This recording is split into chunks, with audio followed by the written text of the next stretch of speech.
L'histoire de Jésus et du paralytique.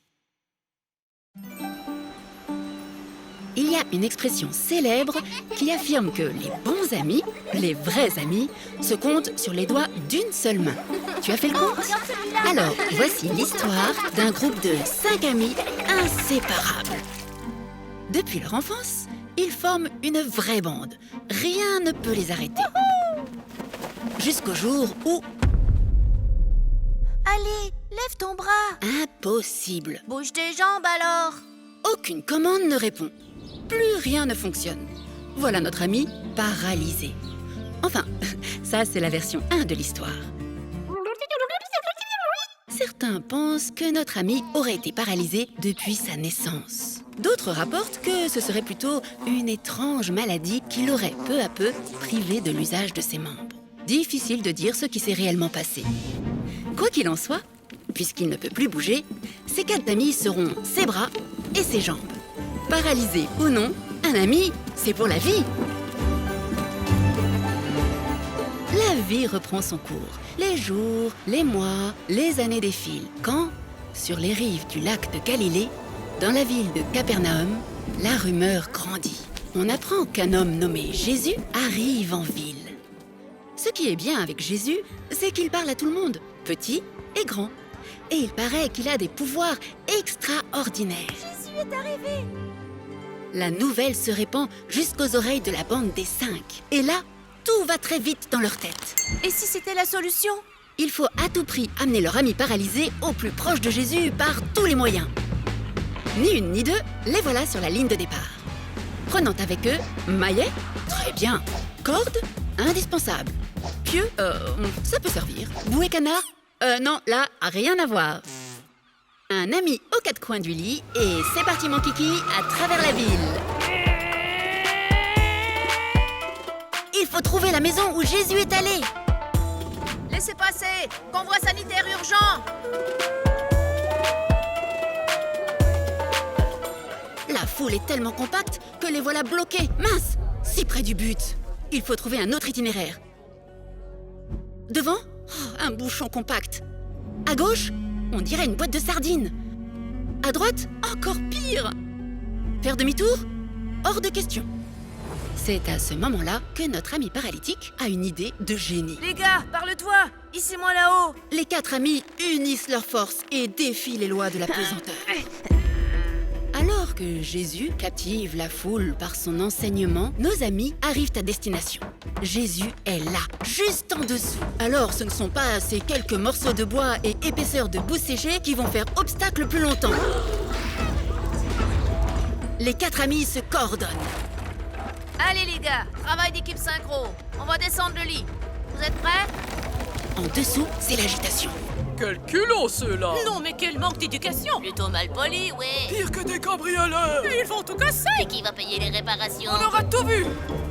Au milieu du brouhaha, Jésus, lui, reste calme. Il n'a clairement pas les mêmes préoccupations que la foule. Suspense. Tout le monde attend qu'il parle.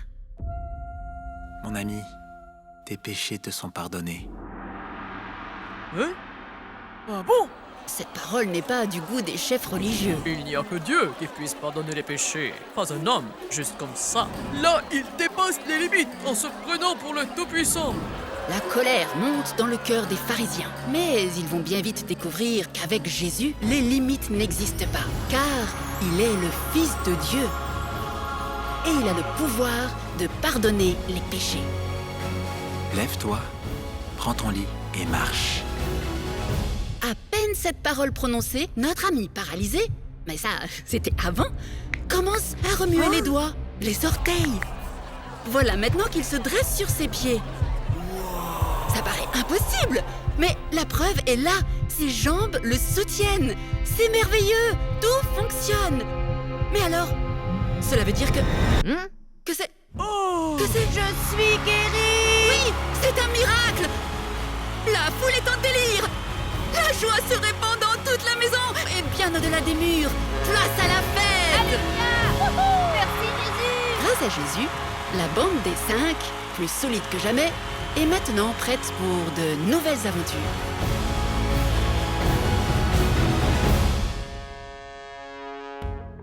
D'après toi, qu'est-ce qui a rendu nos 5 amis aussi courageux? Leur âge? Leur intelligence? Leur foi? Ou leur force? Bien sûr, c'est leur foi. La foi, c'est faire confiance à Jésus de tout son cœur. Ils étaient tellement convaincus que Jésus allait faire un miracle pour eux que rien ne pouvait les arrêter, pas même la foule. Et toi, y a-t-il un miracle que tu aimerais que Jésus fasse pour toi, pour ta famille ou pour tes amis? Alors, comme nos 5 amis, n'hésite pas à te tourner vers Jésus avec foi et à lui demander son aide. Car avec lui, tout devient possible.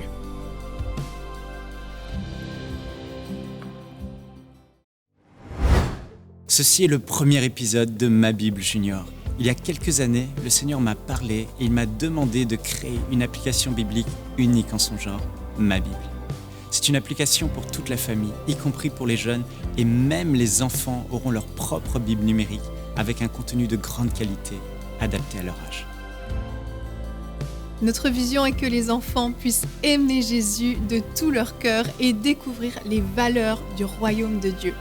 Dieu a mis un fardeau dans nos cœurs pour les jeunes et nous croyons qu'au travers de ma Bible, les vies de nos enfants, de nos petits-enfants et de millions seront impactées partout dans la francophonie et au-delà.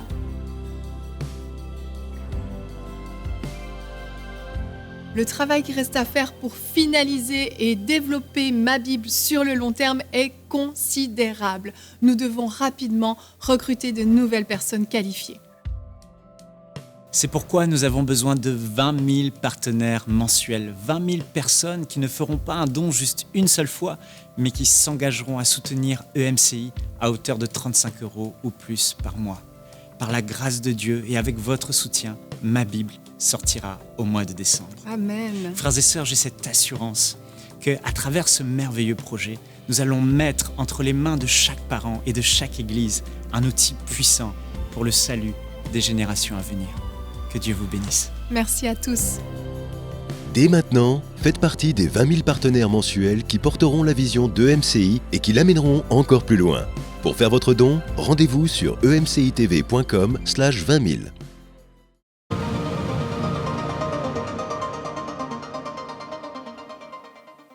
Bonjour, aujourd'hui dans Prière inspirée, je veux vous encourager à pouvoir vous éloigner du 4e type de personnes dont on va parler aujourd'hui. Ce sont les personnes qui vivent dans le désordre. Alors bien que je vous encourage à vous éloigner des personnes qui vous font souffrir, des personnes qui vous séduisent, des personnes qui ne connaissent pas Dieu, des personnes qui vivent dans le désordre, il y a aussi des personnes dont vous devez vous approcher. D'un autre côté, donc, il y a des personnes dont on doit s'éloigner, mais d'un autre côté, des personnes dont on doit s'approcher. Donc, ne vous isolez pas de tout le monde. Il y a encore un peuple de Dieu choisi, mis à part, qui marche avec Dieu. Il y a encore des hommes et des femmes qui marchent avec le Seigneur et cela, il faut qu'on puisse se coller à eux et marcher ensemble avec Dieu, servir le Seigneur avec eux, servir le Seigneur donc avec ce genre de personnes. Et l'une de ces personnes, donc Lyria de France, nous témoigne aujourd'hui. Donc Lyria est devenue partenaire dans cette campagne de dons des 20 000 partenaires mensuels.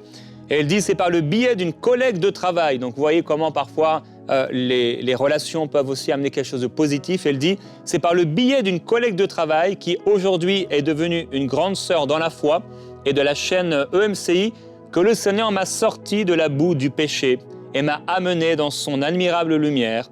Je suis très reconnaissante et je dis merci à toute l'équipe pour ce dévouement, pour servir le Seigneur et porter son fardeau. C'est un immense privilège et une bénédiction pour moi de pouvoir participer à ce projet et de donner au Seigneur avec joie et amour ce qui lui revient.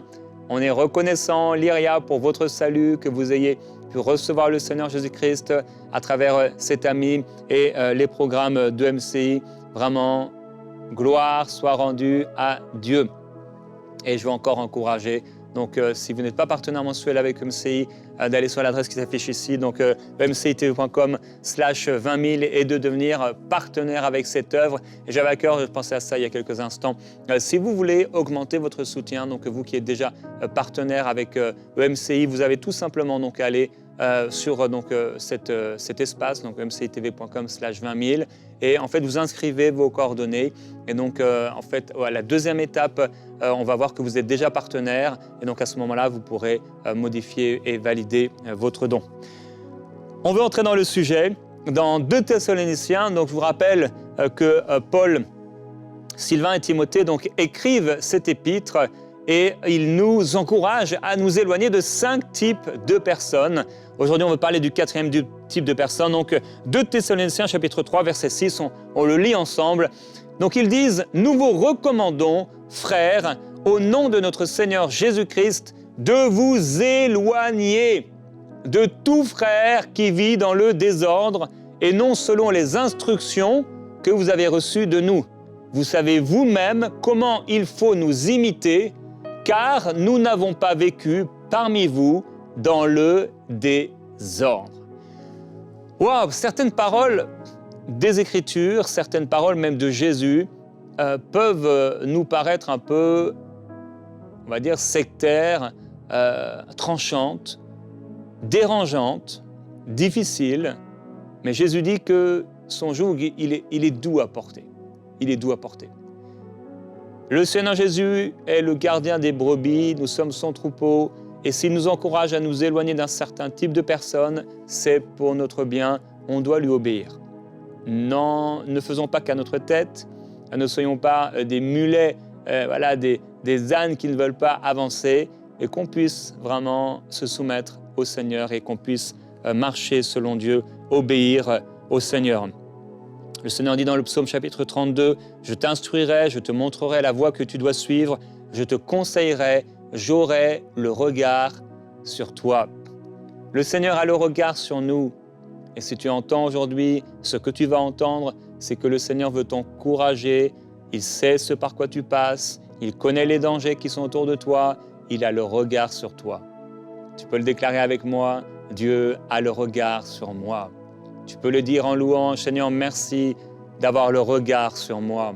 Ton regard bienveillant est sur moi. Tu me conseilleras. Aujourd'hui, tu vas m'instruire. Aujourd'hui, tu vas me montrer la voie que je dois suivre. Aujourd'hui, tu vas me conseiller. Et toujours dans le psaume 32, le verset suivant, « Ne soyez pas comme un cheval ou un mulet sans intelligence.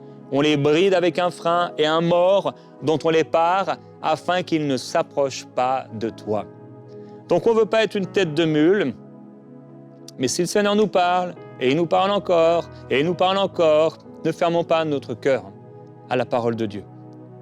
N'endurcissons pas notre cœur alors que l'Esprit de Dieu nous parle. Des fois, on ne veut pas le faire. On sait ce que Dieu dit, mais on ne veut pas le faire. On sait ce que Dieu dit dans sa parole, mais parce qu'on ne veut pas obéir, on lit et on se dit « non, mais ça, c'est pas pour nous. » Ah, mais en fait, on se trouve des excuses. Et ainsi, on désobéit au Seigneur. Mais notre cœur, c'est très bien. C'est très bien. Ce qui est juste et ce qui est injuste. Les chevaux, les mulets sans intelligence, en effet, on va les parer d'un mors pour qu'ils ne s'approchent pas de toi. Il y a des personnes, ils ne devraient pas s'approcher de toi, mais ils s'approchent de toi quand même. Ce sont des chevaux sans intelligence, des têtes de mules sans intelligence, vivant dans le désordre. Fais attention. Toi, le Seigneur a le regard sur toi, il t'instruit, il te conseille, il te montre la voie à suivre. Et aujourd'hui, que tu puisses vraiment écouter ce que le Seigneur te dit. Dans le livre d'Ézéchiel, le Seigneur dit « Je séparerai de vous les rebelles et ceux qui sont criminels à mon égard, et je les ferai sortir du pays où ils résident. Et ils ne se rendront pas dans le territoire d'Israël. Et vous reconnaîtrez que je suis l'Éternel. » Dieu dit « Je séparerai de vous les rebelles et ceux qui sont criminels à mon égard. » Ézéchiel 20, 38. Dieu veut séparer les rebelles et Dieu veut séparer ceux qui sont criminels à son égard. Il y aura un temps de séparation entre le bouc et la brebis. Il y aura un temps de séparation entre le blé et l'ivraie. Il y aura une séparation. Qu'on le veuille ou pas, il y aura une séparation. Certains chrétiens, certains enfants de Dieu refusent d'accepter que l'enfer existe. Mais il y aura une séparation. Le lieu de tourment et de souffrance existe bel et bien. Il a été préparé pour le diable et pour les démons. Mais malheureusement, tous ceux qui ont suivi le diable et les démons dans leur chute, dans leur péché, et qui ne se sont pas soumis à la Seigneurie de Jésus-Christ, iront avec eux dans ce lieu qui n'était pas préparé pour eux, mais dans lequel ils vont terminer. Et l'expression terminer est faible, puisqu'ils seront là éternellement, souffrant dans la souffrance. Et d'un autre côté, il y aura le peuple de Dieu, dont le seul acte de foi a été d'accepter la Seigneurie de Jésus, reconnaître leurs péchés et être pardonnés, justifiés. Quelle grâce, frères et sœurs, à nous qui avons cru. Et donc, on a cet encouragement de nous éloigner de tout frère qui vit dans le désordre et non selon les instructions que nous avons reçues. Ça paraît un peu, comme je l'ai dit, un peu sectaire. Mais c'est dans la parole et on doit l'accepter telle qu'elle. Telle qu'elle. Toujours dans l'épître de Thessaloniciens, cette fois-ci au verset 11, ou même un peu, on peut aller au verset 11, « Nous apprenons cependant qu'il y en a parmi vous quelques-uns qui vivent dans le désordre et qu'au lieu d'agir, ils s'agitent. » Donc on a au chapitre 3 et au verset 6 cette instruction de nous éloigner de tout frère qui vit dans le désordre, et au verset 11, donc l'exemple de ces hommes, quelques-uns qui vivent dans le désordre et qui ne travaillent pas. Donc en fait, dans cette église, il y avait des gens qui étaient là, qui avaient été peut-être sauvés, certains, peut-être d'autres ne l'étaient pas. Et en fait, comment ils vivaient ces gens-là? Ils vivaient dans le désordre. C'était quoi ce désordre? Au verset 8, il dit, donc, nous n'avons pas vécu dans le désordre, nous n'avons mangé gratuitement le pain de personne, mais dans le labeur et dans la peine, nous avons travaillé nuit et jour pour n'être à charge à aucun de vous. Au verset 10, il dit, lorsque nous étions chez vous, nous vous recommandions ceci, si quelqu'un ne veut pas travailler, qu'il ne mange pas non plus. Et c'est là donc qu'il va parler de ces gens qui vivent dans les désordres et les encourager, les exhorter à travailler paisiblement, à manger leur propre pain. Donc c'était des gens, et j'ai rencontré un jour ce type de personne, c'était quelqu'un en fait qui était arrivé dans une église et je ne sais de quelle région, et il ne travaillait pas. Il se disait un peu, voilà, servir Dieu. Il se dit, moi, mon travail, c'est de prier. Et donc, il allait dans les maisons des chrétiens pendant le plus longtemps possible, peut-être parfois disant qu'il allait rester pas trop longtemps, et finalement, il reste. Et les chrétiens bien gentils ne savent pas comment faire avec cet homme qui ne veut pas travailler, qui ne va pas travailler, et qui dit que son travail, c'est de prier. Il peut prier chez lui, il n'y a pas de problème. Mais prier chez nous, rester chez nous, vivre chez nous, ouvrir le frigo comme s'il était chez lui et prendre tout à la maison comme si c'était sa maison, il y a un problème. Pour les apôtres, il y a un problème. Pour le Seigneur, il y a un problème. Si il y a des gens qui vivent dans le désordre, des gens qui se disent frères, qui vivent dans le désordre, on ne peut pas entretenir de relations avec ces personnes. Alors, dans Galates au chapitre 6, Paul nous dit, « Frères, si un homme vient à être surpris en quelque faute, vous qui êtes spirituels, redressez-le avec un esprit de douceur. » Donc, si quelqu'un vit dans le désordre, vous savez que ce qu'il fait n'est pas bien, vous allez l'encourager avec douceur, avec amour, bien sûr, avec des dispositions bienveillantes. Voilà, je veux t'encourager à pouvoir trouver un travail. Vous savez que quelqu'un travaille au noir, comme on dit, vous allez l'encourager. Je ne parle pas de vous avez entendu que et vous allez essayer de chercher dans la vie des gens tout ce qui ne va pas. Non, non. Quelqu'un vous parle, vous savez que vous allez l'encourager dans la douceur. Ah, mon frère, je t'encourage vraiment à pouvoir faire des factures, à pouvoir travailler honnêtement. Vous savez que quelqu'un vit dans l'immoralité, vous allez l'encourager. Ah, je sais que tu vis avec quelqu'un et tu as des relations sexuelles comme tu me l'as partagé avec cette personne, mais vous n'êtes pas mariés. Ne dites pas rien. Avec douceur, vous pouvez l'encourager. Voilà ce que dit la parole de Dieu. On a eu un couple qui est venu à l'église. Depuis un moment, ils étaient là. Dans mon esprit, je sentais qu'il y avait quelque chose qui n'allait pas avec ces personnes.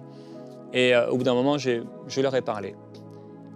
j'ai appris qu'ils faisaient des choses, délivrances, etc. Et je leur ai dit, mais voilà, est-ce que vous pouvez m'expliquer un peu votre ministère? Et à un moment, elle dit une phrase, la personne, et je réalise qu'en fait, ils ne sont pas mariés. Et je dis donc, et votre mariage, ils n'étaient pas mariés. Selon eux, ils n'avaient pas besoin d'être mariés, ils s'étaient mariés devant le Seigneur. Mais ils n'étaient pas mariés légalement. Et eh bien, on ne les a plus revus, puisque je les ai encouragés avec douceur. Voilà ce que dit la parole de Dieu.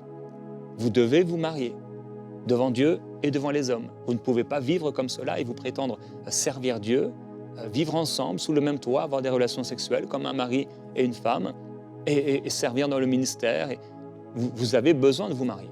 Il faut que vous puissiez vous marier, parce que c'est le désordre. Et ils n'ont pas voulu obéir. On ne les a plus vus. Voilà ce genre de personnes qui vivent dans le désordre. Et on a cet encouragement, prends garde à toi-même, de peur que tu ne sois aussi tenté. Puisqu'à un moment ou à un autre dans notre vie, il est possible que, il y a un petit peu de désordre ici. Et c'est quelqu'un d'autre qui viendra nous encourager. J'espère avec douceur. Il dit, portez les fardeaux les uns des autres et vous accomplirez ainsi la loi de Christ. Donc le but, ce n'est pas de mettre ou d'étendre un fardeau sur la vie des gens. Le Seigneur Jésus disait aux pharisiens, mais vous mettez des lourds fardeaux sur les gens, mais vous ne voulez même pas les remuer du bout des doigts. Ça, c'est les esprits de contrôle. Donc, ce n'est pas ça le but, bien sûr. Le but, c'est l'amour. Voilà. Il y a un frère dans l'église, il y a une sœur dans l'église. Je sais qu'il y a du désordre dans sa vie. J'ai cette relation de proximité avec cette personne qui me permet de parler dans sa vie. Je vais t'encourager. Mets ta vie en ordre. Règle cette situation. C'est une chose que d'avoir quelqu'un qui combat un péché ou qui est pris en quelque faute, et que cette personne est vraiment repentante. Ah oui, prie pour moi, vraiment, voilà ce qui s'est passé. Ah oui, c'est vrai, je suis entré dans une relation avec quelqu'un, je sais que ce n'est pas le plan de Dieu, s'il te plaît, aide-moi, prie pour moi, accompagne-moi. Et une autre personne qui dit non, c'est bon, je suis tout seul, je règle mon affaire. Et quelqu'un qui refuse d'obéir à Dieu, qui se trouve des prétextes, qui tord les Écritures, etc. C'est autre chose. Paul dit dans 1 Corinthiens, déjà on peut oui, on va lire 1 Corinthiens d'abord. Au chapitre 5, il dit, je vous ai écrit dans ma lettre de ne pas entretenir de relations avec ceux qui vivent dans l'immoralité sexuelle. Je ne parlais pas d'une manière absolue, on en a parlé cette semaine, des gens de ce monde qui vivent dans l'immoralité ou sont toujours désireux de posséder plus, voleurs, idolâtres. Autrement, il vous faudrait sortir du monde. En fait, ce que je vous ai écrit, comme quoi des fois les paroles sont mal interprétées, mal comprises, et des fois c'est normal, on a besoin de la lumière du Seigneur. En fait, ce que je vous ai écrit, c'est de ne pas entretenir de relation avec quelqu'un qui, tout en se disant votre frère, vit c'est vivre, c'est demeurer, vit dans l'immoralité sexuelle ou est toujours désireux de posséder plus, donc quelqu'un qui est dans la cupidité, je veux toujours plus d'argent, ah oui, voilà, plus d'argent, idolâtre, calomniateur, ivrogne ou voleur, de ne pas même manger avec un tel homme. Waouh! Hey, c'est quand même quelque chose. On doit bien comprendre ce texte. Et il dit, est-ce à moi en effet de juger les gens de l'extérieur? N'est-ce pas ceux de l'intérieur que vous devez juger? Les gens de l'extérieur, Dieu les jugera. Chasser ou encore expulser le méchant du milieu de vous. Il doit avoir une sainte crainte de Dieu dans l'Église. Quand il n'y a pas de sainte crainte de Dieu dans l'Église, le désordre s'installe. Et l'Esprit de Dieu, il se met dans un coin, entre guillemets. Et chacun fait ses trucs. On peut avoir la prédication, on peut avoir la louange, on peut avoir les offrandes, on peut avoir la Sainte Seine, tout ça, mais Dieu regarde cela de loin. Il faut la crainte de Dieu dans l'Église. Il faut que les gens sachent que dans l'Église, on ne fait pas n'importe quoi, c'est la maison de Dieu. Dans l'Église, si tu te dis un frère, je ne parle pas de quelqu'un qui n'est pas converti, il ne parle pas de cela. Dans l'Église, tout le monde est le bienvenu. Les gens ont besoin du Seigneur, bien sûr. Il faut que dans l'Église, il y ait des gens de mauvaise vie. L'Église est une arche de Noé, une arche de salut. Il faut qu'ils viennent. Maintenant, quelqu'un qui se dit frère, j'ai rencontré quelqu'un un jour comme ça, bon, il est venu à notre église il y a plusieurs années, et cette personne avait des problèmes d'identité. La personne était, on va dire, déguisée. Vous comprenez ce que je veux dire? La Bible sous le bras, la personne se disait frère, en fait, sœur du coup, puisqu'il était déguisé. La Bible sous le bras, comme si tout allait bien, et au bout d'un moment, j'ai dû rencontrer ce frère, lui montrer les Écritures et dire qu'il devait mettre sa vie en règle. Alors, ça paraît dur, mais vous savez, Jésus n'acceptera pas tout le monde. Non, non, non, non. Si quelqu'un se dit frère, c'est autre chose de quelqu'un qui ne se dit pas frère. Mais si quelqu'un se dit frère, il vit dans l'immoralité sexuelle. Tu ne peux pas entretenir de relation avec lui.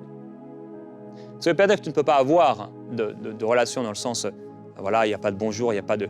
Non, non. Mais entretenir, ça ne veut pas dire que tu ne peux pas prier pour la personne. Mais non, entretenir une relation. En fait, une relation d'amitié, la personne vient manger chez toi, tout ça, comme s'il n'y a pas de souci. Non. Et des personnes dont tu dois t'éloigner, ce sont les gens qui vivent dans le désordre. Donc, des idolâtres, des calomniateurs. Quelqu'un est un calomniateur. Il arrive dans ton église, et en fait, la personne, voilà, peut-être il a une personnalité agréable ou quelque chose qui t'attire, ou quelque chose. Et finalement, voilà, il mange chez toi, tu l'invites à la maison, ou tu l'invites quelque part au McDo, ou selon ta générosité ou ton portefeuille dans un très bon restaurant. Et le voilà qui commence à te raconter. Souvent, ça commencera comme ça, il va te raconter tous les exploits qu'il a fait. Il va tout te raconter. Il va te parler beaucoup de lui. Il peut même être marié, mais sa femme, ses enfants, il n'en parlera pas, mais il va te parler de tout ce qu'il a fait. Oh, toutes les guérisons qu'il a vues, oh, toutes les fois où il a été dans la rue, etc. Il va te raconter en long et en large. Souvent, souvent. Et vous allez, voilà, tu as tiré, waouh, c'est quelqu'un d'extraordinaire, j'ai rencontré quelqu'un d'extraordinaire, quelqu'un qui marche avec Dieu, il m'a dit qu'il priait 5 heures par jour, c'est fou.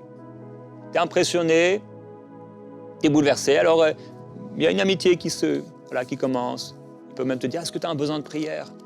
Parce que j'ai vu dans l'église, j'ai vu que les gens, ils prient pas trop, le pasteur, il fait pas trop attention aux gens, et voilà, il commence à calomnier, commence à critiquer. Et là, petit à petit, on a parlé de ceux qui séduisent hier. Il te séduit petit à petit et voilà, il calomnie. Il calomnie encore et encore et encore. Qu'est-ce que dit la parole? Tu ne peux pas entretenir de relation avec cette personne. Ou un ivrogne. Quelqu'un il se dit frère, il arrive à l'église, il est à moitié saoul, à moitié ivre. Et toi, tu as une relation avec cette personne, tu l'invites à la maison, il est là à moitié ivre, il y a tes enfants qui sont là. Il tape sur l'épaule de ta petite fille comme ça ne te dérange pas. Ça devrait te déranger. Il se dit frère. Tu vas montrer ça comme exemple à tes enfants en leur disant voilà un chrétien. Qu'est-ce que ça veut dire un chrétien? C'est un disciple de Jésus, c'est quelqu'un qui est comme le maître. Quand on se dit chrétien, ça veut dire qu'on se dit suivez mon modèle. Je marche comme Jésus a marché. Et donc tu vas montrer à tes enfants c'est ça un chrétien. C'est ça un frère. Non. Alors, qu'est-ce que Paul, Sylvain, Timothée, c'est quand même 3 serviteurs de Dieu. Ils nous disent dans leur chapitre 3, on peut le lire ensemble, au verset 14. « Et si quelqu'un n'obéit pas à ce que nous disons par cette lettre, notez-le et n'ayez point de communication avec lui, afin qu'il éprouve de la honte. Ne le regardez pas comme un ennemi, mais avertissez-le comme un frère. » Le but de cela, c'est qu'en fait, la personne qui vit dans le péché, les gens vont dire « Ah oui, mais il va se sentir rejeté. »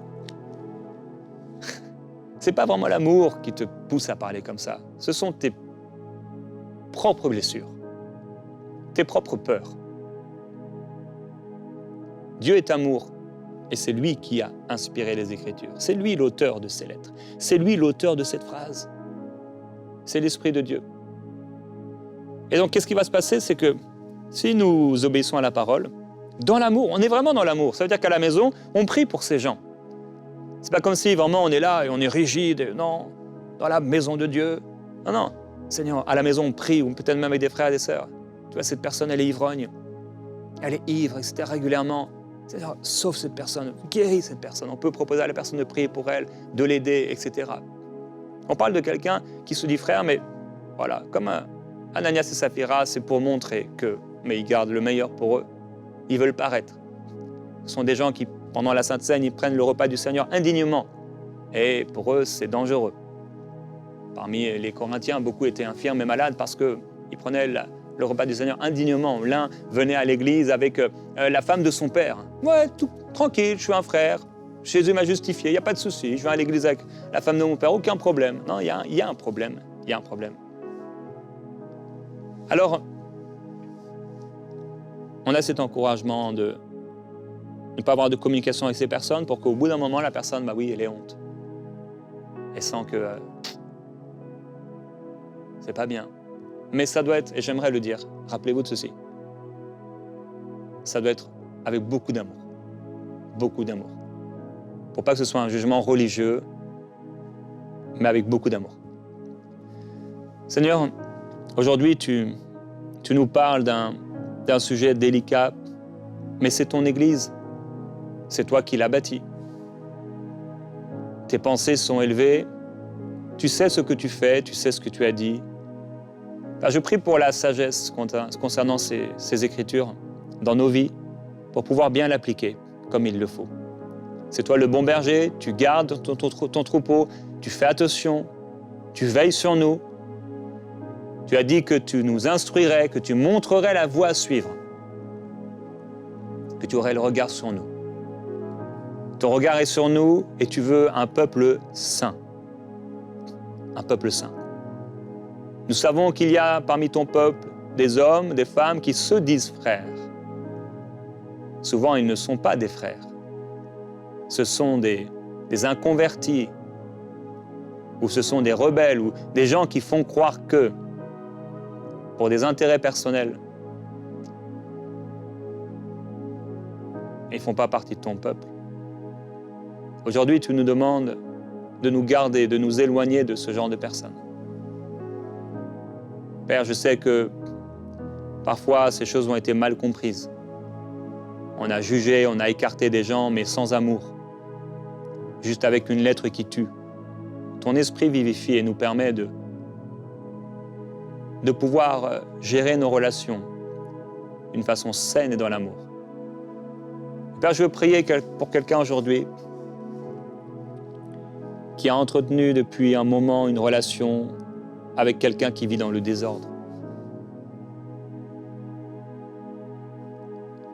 Tes serviteurs ont dit, mais si quelqu'un ne veut pas travailler, et qu'il ne mange pas non plus. Tu nous as dit de noter. Donc on ne veut pas simplement être inconscient, insensible à ce qui se passe dans ta maison. On veut veiller, on veut faire attention. Parce que là, dans ta maison, ta présence, ton onction, ta gloire doit se manifester. On ne veut pas tout accepter sous prétexte que c'est l'Église, là où les gens doivent être sauvés et délivrés. Parce que ça fait un mélange. Je prie, Père, qu'il n'y ait pas de mélange dans ta maison. Les voleurs du temple, tu les as chassés. Tu les as expulsés. Tu leur as interdit de passer dans le temple. Et ils t'ont demandé, mais par quelle autorité tu faisais cela? Seigneur, tu nous as donné l'autorité.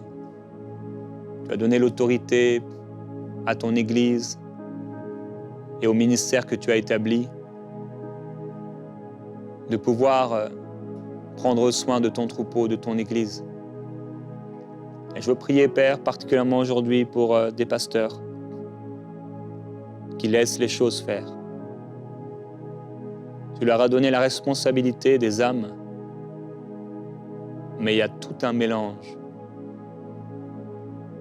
Ils laissent le péché.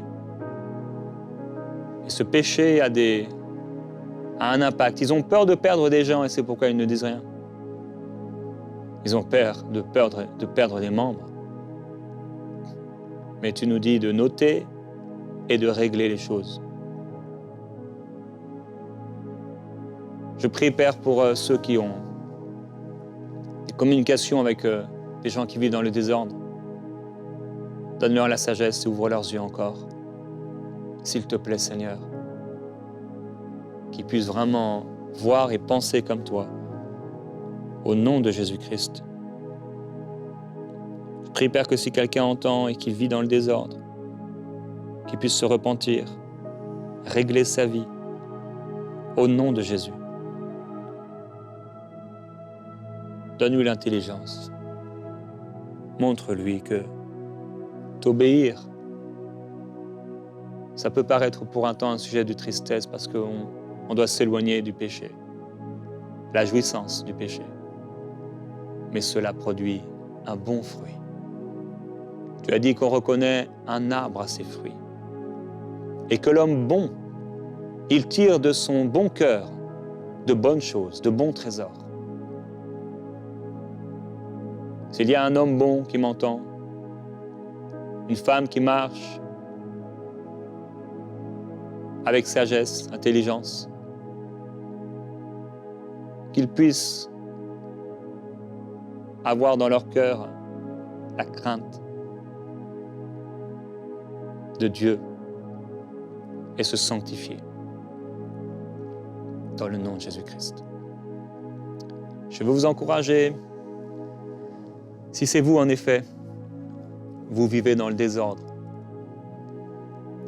vous êtes une personne qui vit dans l'immoralité sexuelle, dans l'adultère,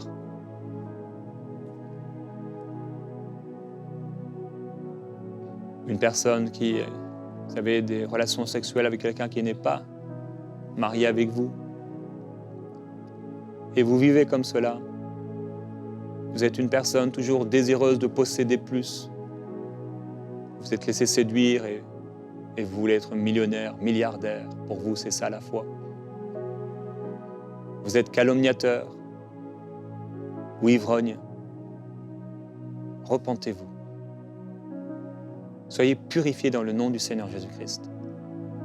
L'Esprit de Dieu est assez puissant pour vous délivrer, si seulement vous désirez, si seulement vous venez à lui pour être sauvés. Il vous sauvera, il vous délivrera et vous serez libérés. Si vous avez un cœur pour Dieu, il n'y aura pas de condamnation, de culpabilité pour ceux qui marchent en Jésus-Christ et pas selon la chair. Si vous marchez selon la chair, vous allez mourir. Mais si par l'Esprit, vous faites mourir les actions de la chair, vous vivrez. Que l'Esprit de Dieu vous remplisse, vous touche, vous inonde et vous permette de faire la différence entre celui qui vient de Dieu et celui qui ne vient pas de Dieu, entre l'ordre et le désordre dans votre vie. La parole de Dieu vous montre et vous permet de savoir ce qui est bien et ce qui est mal. Marchez dans ce qui est bien au nom de Jésus-Christ. On se retrouve demain dans Prière Inspirée.